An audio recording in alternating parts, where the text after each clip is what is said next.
Hello, welcome to my website. This is going to be a video showcasing like an example of the race analysis service that I'm offering. So it's going to be I'm going to do it based on my 100 freestyle from the recent World Cup in Budapest. So this is me here in lane 8. A couple of things really. So once you select the service, you'll be sent a Dropbox link to upload your race video to. So a couple of notes about the race video.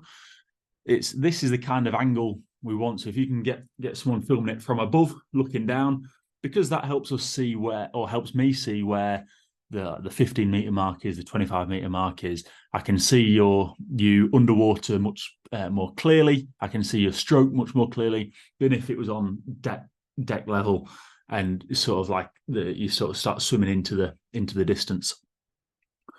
Live streams can be used, but they're often a little bit hit and miss.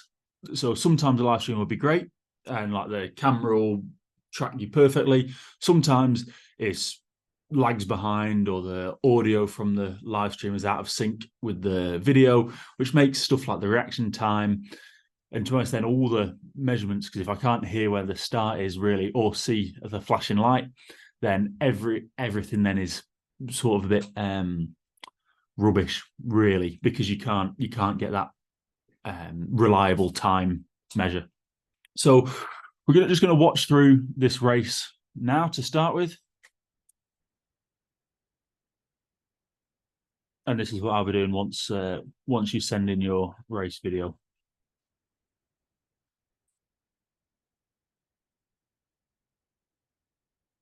So there was a flash there on that one.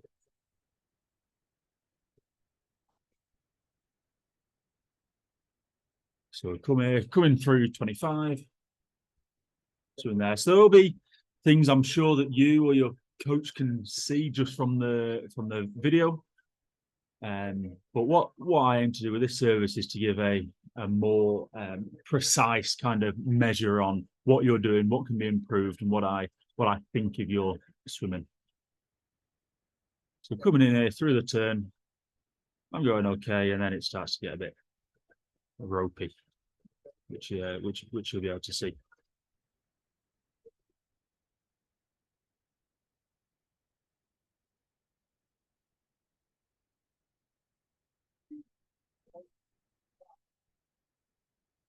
And that's it there. So that's the file you would send me through, as I say, that secure Dropbox link. Now I would get that, look through it, I would watch it just as I've done there, and have some sort of technical ideas or anything like that. And then I would go through and analyze it much more precisely and come up with a report like this. Okay, so this is my 100 free heat from the World Cup in Budapest. I have the time, and then I have all these metrics. So I'm going to go through what all of these are in turn and why I think they're going to be relevant for us as swimmers trying to improve our performance. So reaction time is measured from the buzzer going to your feet leaving, the last part of your toe leaving the block. Okay, so here my reaction time 0.72, not fantastic, whereas the elite world-class starters are getting off in 0.6. I think Ben Proud can go under 0.6 consistently, which is pretty impressive. And of course, this is the same freestyle and backstroke. Oh, sorry, yeah, anything diving or on backstroke. This is from the buzzer going to your feet leaving. Okay, and then we've got the different laps. So obviously, because this was a long course, we've got 2 laps. If this was a 100 short course, we would have the 4 laps. 50 short course would be the 2 laps, etc. So that first metric here is the turn time. So obviously we don't have a turn on the first lap, but that's a measure from the last hand entry. So on freestyle or fly or backstroke, that last hand entry, breaststroke, as soon as you hit that at the end of that stroke, and that's the time from that last stroke until your feet leaving the wall. Okay, so we want that time obviously to be as short as small as possible. And things that are going to affect that are stuff like how well you spot the wall. So if you take your last stroke really far away and glide in, that's going to have an effect. If you take your last stroke really short, obviously that time's going to be reduced, but then you're likely to spend longer on the wall itself before you've been able to push off, which will then again affect that turn time. So we want this turn time to be as short as possible. The underwater kick count is pretty self-explanatory. It's just how many fly kicks you're doing underwater. Obviously, if this is a breaststroke event, this should just be one, because you need the one pull out.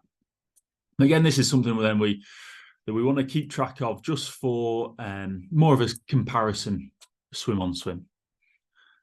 Next one is the breakout. So this is either from the buzzer going or from you turning at the coming off the wall to when your head breaks the surface. Okay, and of course we want this really to be as close as possible to our next metric, which is the 15 meter. Okay, so that's the time from either the buzzer or from the turn to your head breaking that 15 meter mark. And I always like to encourage these two times to have as small a difference as possible. So here off the start for my race, there's only 0.4 difference, which means I'm breaking out quite close to that 15 meters. On the turn, there's a much bigger difference. What's that, about 2.5 seconds? So that means I've got space there to extend that underwater as long as I can maintain the speed. Okay, the next metric is stroke rate 1. So the stroke rate is measured as strokes per minute. Okay, so on my first part of the first 50 here, I was swimming at 53.6 strokes per minute. And this is measured as an average of three cycles. Okay, so a cycle in freestyle and backstroke is 2 strokes. So it's from the hand going in to the hand to getting back into that position. On flying breaststroke, this hand comes back to there in the 1 stroke. Okay, so it's measured in cycles per minute. And the kind of values are going to depend on you as a swimmer. So what we're looking for really is consistency, or we're looking for what happens during the race. So if you've done 200 freestyles, one of them's got a 53 stroke rate, one of them's got a 60, we can compare what your split times are like, because one might be overrating, one might be underrating. We can get a bit of a better picture through that. Okay, so this is measured around the 20 meter mark. So it's obviously, it's not going to be precise because it's that 3 cycle average, but it's from, I'll start it from just before the flags or just before the 20 meters, and then to probably just after the 20 meters. It's that in that kind of window. Okay, 25 meter split. And again, it's pretty self-explanatory. That's the time for your head crossing 25.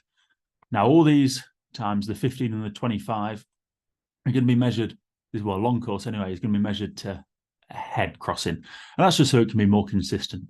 Because sometimes if I was doing it from your hand might be mid-pull as you're going through 25, and your head's always going to be your head, isn't it? Next measure is stroke rate 2, which again is measured in cycles per minute, which then is around the 35 meter mark. Okay, and like I say, we'd be looking for what's happening in the race as these stroke rates drop. Because obviously this is quite clearly my stroke rate is dropping, and we saw from the video that can be quite easily correlated to where I start dropping back in that race. Okay, then the 50 meter split, again, pretty self-explanatory. This is for feet touching the wall here, and then from the feet touching at 50 to hand touching at 100. There's just the 50 meter splits, and then stroke count. So you see here, 30 strokes on the way out, 35 on the way back. And now these don't necessarily mean a lot straight away, unless you've been working on your stroke counts in training, and then you've got an idea of what you want that to be like in the race. So after I've done all the metrics, I'll do some sort of interpretation. So you're likely to get some technique interpretation from your race video, and then some of the analysis, the analytic interpretation. So for this swim of mine, my comments were the stroke rate starts in great control, because I've got a tendency in the past to have my stroke rate start really high and I just slip water. So this is probably a pretty spot on for keeping hold of the water in that freestyle stroke. So the stroke rate starts in great control, allowing you to ride high on the surface of the water. However, the rate drops a lot on the second 50, resulting in sinking lower in the water and the swim feeling much harder, which we saw in that video.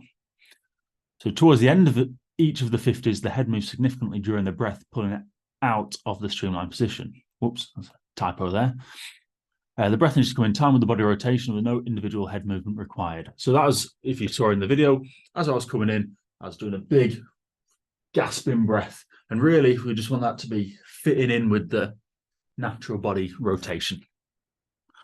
And then, so we've got an analysis of some of the metrics, got some technique analysis, and then because I've done this for several of my swims, I'm able to compare it with them. So the second 25 is much stronger without an increase in stroke rate, showing a stronger, more powerful stroke, which is what we want, isn't it? The next stroke on the second 50, probably due to the inefficiency of the breathing towards the end. Okay, so that's what the analysis sheet looks like. So through the website, I'm offering 3 different packages for the services. The first one is just the standard, and what you get with that is just that report. So I'll do the analysis for you, I'll make the comments and send you a PDF with all those metrics on. Okay, and that's it. You just get that, that to take away with you. You get a sheet explaining it as well, and you can use that as you will. The second one, the upgraded package, you get that sheet, plus you get a video like this of me talking through your swim, talking through the metrics and explaining what I'm seeing on your swim. And so that probably is a more useful package because I'm able to articulate what I mean probably a lot better than just typing that report. And then the third one, the ultimate package, is you get the sheet. I'll do you a video, but the video will be in the form of a Zoom call. We will speak to each other. I'll record it so that you can ask questions as well about the analysis. So I'll tell you what I think, what the metrics mean, ways I think you can improve, and then you've got the opportunity to ask questions, ask for specific drills, specific cues, anything like that may help you in your swimming. And that's about it. So I hope this video's been useful for you to see what services I'm offering with this race analysis. And I look forward to watching your swims. Thank you very much, and I'll see you soon.